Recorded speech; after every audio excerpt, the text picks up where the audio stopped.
뛰어가는 아이들 사이 을에 들려야 할 웃음소리가 아닌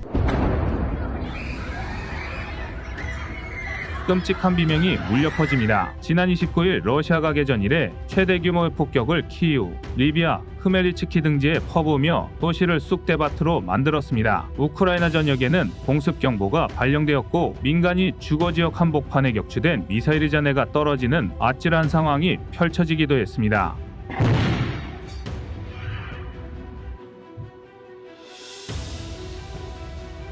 단 하루의 폭격 동안 우크라이나는 37개의 순항미사일과 11발의 9K720 이스칸데르 탄도미사일을 요격했다고 발표했습니다. 또한 샤헤드 136 31대 중 29대를 격추하는 데 성공했다고 밝혔는데요. 거의 완벽에 가까운 대공방어였지만 안타깝게도 충분하지는 않았습니다. 해당 폭격으로 흐멜리츠키의 군사기지가 타격을 받아 5개의 항공기가 손상되었고 우크라이나 전역에서는 4명이 숨을 거두고 45명이 부상을 입었습니다. 무자비할 러시아의 민간인 폭격으로 우크라이나의 일상이 또다시 파괴된 것입니다. 그러나 이번 폭격의 결과는 이전과 달랐습니다. 바로 이번엔 우크라이나도 참지 않았다는 것입니다. 우크라이나 전역에 폭격이 가해진 바로 다음날 모스크바에 위치한 주거 건물 2채를 포함 총 10곳이 드론의 공격을 받았습니다.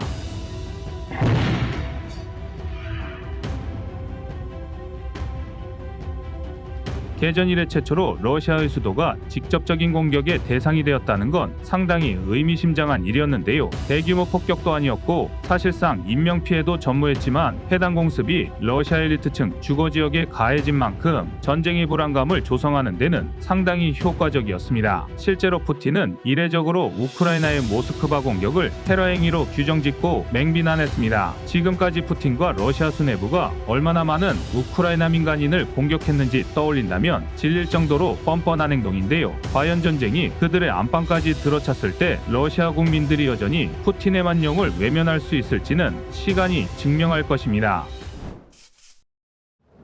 우크라이나와 러시아 양측의 피해 규모 주장이 첨예하게 대립하면서 전황 분석에 혼란이 가중되고 있습니다. 이는 심리전의 일종인데요. 자국군의 피해 규모를 숨기고 전과를 과장함으로써 상대방의 전황을 제대로 파악하지 못하도록 하려는 것입니다. 특히 주둔지 변화나 병력의 움직임 등으로 전투 결과를 어림짐작할 수 있는 전과와 달리 사상자 규모는 오로지 양측 정부의 발표에 의지할 수밖에 없는데요. 그렇다 보니 심할 경우는 같은 전투를 두고도 사상사 추산에서 적게는 수천, 많게는 수만 명 이상의 차이가 발생하기도 합니다. 그런 대책은 상당히 진실에 근접한 수치가 발표되었습니다. 아니, 탄로되었다고 말하는 게 더 정확할 텐데요. 바로 펜타곤 기밀문서 유출 사건입니다. 해당 문서에는 우크라이나 전쟁에 직간접적인 이해관계가 얽혀있는 미국 정보당국과 군사정보국의 첩보 자료가 담겨 있었고 그 중에서도 양측의 피해 규모 정보는 상당한 신뢰도를 자랑하고 있는데요. 물론 이조차도 조작되었을 가능성을 완전히 배제할 순 없습니다. 그러나 우크라이나 측에서 러시아군 전사자가 약 20만 8,270명에 달한다고 주장하는 것에 비하면 여러 가지 정황상 상당히 현실적인 수치인데요. 미 국방정보국이 집계한 평가 보고서에 따르면 러시아의 전사자는 3만 5,500명에서 4만 3,000명으로 추측되며 부상자는 15만 4,000명에서 18만 명으로 우크라이나 전쟁 기간 총 18만 9,500명에서 22만 3,000명의 사상자가 발생한 것으로 보입니다. 러시아 연방군 총병력이 90만 명이라는 걸 고려하면 약 25%의 손실이 발생한 것입니다. 전사자만 20만 명에 달한다고 주장하는 우크라이나의 발표에 비하면 얼핏 적어 보이는데요. 그러나 이조차도 전체 병력의 4분의 1이 괴멸되었다는 어마어마한 수치입니다. 게다가 사실 여기에는 더욱 충격적인 함정이 숨어 있습니다. 분명 러시아가 침략 전 90만 명에 달하는 막대한 병력을 보유하고 있었던 건 맞지만 이 모든 병력을 우크라이나에 투입한 것도 아닐 뿐더러 애초에 투입할 방법도 없습니다. 국경 길이만 6만 932km에 육박하는 러시아가 고작 전역한 곳에 군의 전병력을 투입한다는 건 우크라이나와 사생결단을 내리고 장렬하게 산화하겠다는 말이나 다름없습니다. 설령 러시아가 우크라이나뿐만이 아니라 유럽 내 나토 가입국 전부와 전쟁을 치르는 상황이라 하더라도 동부남부에는 최소한의 경계병력을 남겨둔 상태일 텐데요. 실제로 제2차 세계대전 독소전쟁 당시 나치 나치 독일에 의해 모스크바 함락이 경각에 달린 순간에도 소련은 모든 병력을 동원하지 않았습니다. 불가침 조약까지 맺은 일본 제국을 견제하기 위해 최소한의 병력은 남겨둔 채 모스크바 공방전에 나섰는데요. 이번 우크라이나 침략에 투입된 병력 또한 러시아 연방군 19만 명의 국가군이대 소속 제141 특수기계화연대 12,000명을 합친 20만 2천 명이 전부였습니다. 즉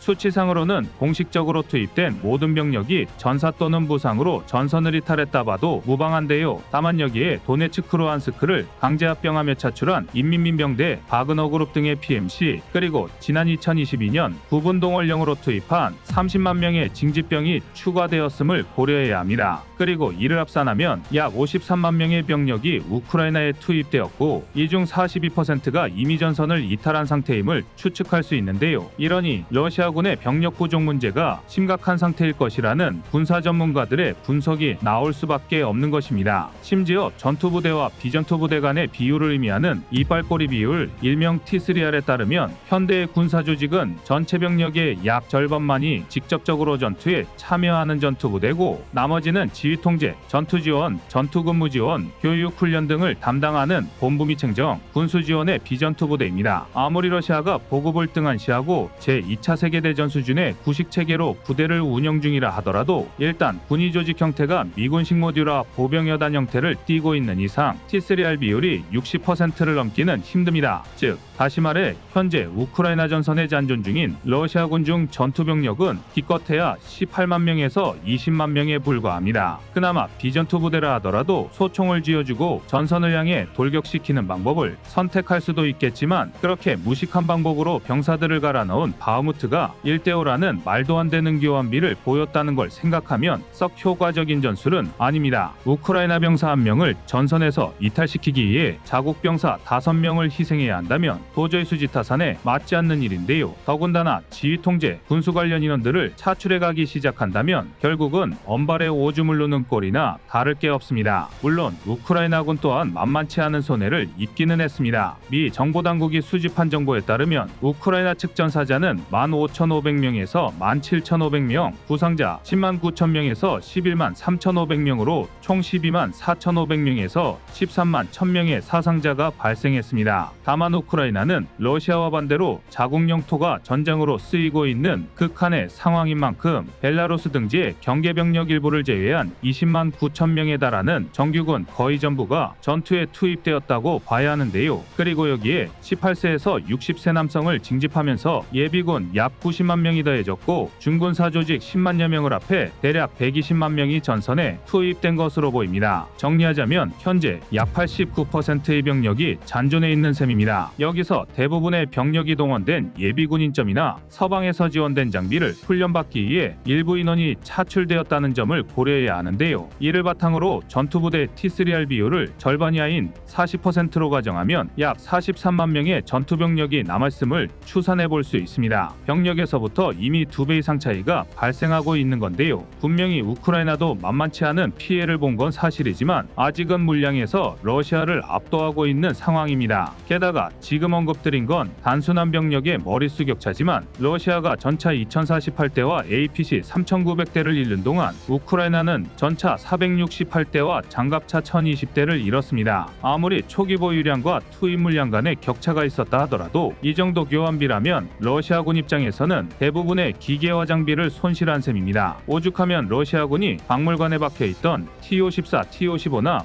프로토타입이나 간신히 만들어둔 T-14 아르마타, 기껏해야 200대 남짓 생산된 T-90M을 전선에 투입했을까 싶은데요. 반면 우크라이나는 유럽의 레오파르트 시리즈, 영국의 챌린저2와 미국의 M1 에이브람스를 지원받고 있습니다. 밑빠진 독과 용량은 적지만 그래도 물을 퍼나르는 게 가능한 바가지 차이와 같은데요. 하지만 이런 격차에도 러시아는 생각보다 잘 버티고 있습니다. 러시아의 폭격은 여전히 매섭고 추가 동원이 어려운 우크라이나는 전쟁이 길어질수록 점점 불리해질 것입니다. 게다가 전황이 오래 고착되는 동안 전선을 추스른 러시아군은 점령지를 요새화했고 멍청하기 짝이 없었던 전쟁 초반과 달리 전술면에서 헛발전한 모습을 보이고 있습니다. 또한 서방의 경제 제재 속에서도 중앙아시아 국가를 통해 어떻게든 활로를 모색하고 있고 북한, 이란과 물밑 중국이 러시아와의 거래를 계속하고 있습니다. 심지어 러시아에는 여전히 곡물협정이라는 조커 카드가 있습니다. 러시아가 또다시 흑해를 틀어막으면 지금 당장이라도 시민봉기가 일어날 나라들이 수두룩한 상황이기에 서방의 경제 제재에도 어느 정도 제한이 생길 수밖에 없습니다. 즉 썩어도 준치라는 것이죠. 그럼에도 불구하고 대다수의 전문가는 러시아의 희망을 얘기하지 않습니다. 러시아가 전쟁에서 승리할 경우 서방이 잃어버릴 게 너무나 많기 때문인데요. 오컴의 면도날이라는 용어가 있습니다. 다른 모든 요소가 동일하다고 가정할 때 가장 단순한 방법이 최선의 선택이라는 뜻의 철학 용어입니다. 러시아가 우크라이나를 침략하기 전만 해도 최소한 전쟁은 가장 단순한 해법이 아니었습니다. 그보다는 협상과 질서를 따르는 게 간단한 방법이라고 여겨졌는데요. 그러나 러시아가 모든 걸 바꿔놓았습니다. 나토의 동진에 따른 수도 모스크바의 완충지대 확보, 흑해 부동항 확보, 우크라이나 지하를 지나가는 가스관 사용료 절약, 또는 푸틴이 주장한 대로 네오나치들에게서 우크라이나의 선량한 시민들을 해방하기 위해서 러시아는 전쟁을 일으켜 버렸습니다. 만약 러시아가 전쟁에 승리한다면 땅을 얻기 위해 예산을 줄이기 위해 아니면 정치 기조가 마음에 안 들어서 이웃나라를 침략할 수 있다는 선례가 되어 남을 것입니다. 전쟁이 오컴의 면도날이 되는 것입니다.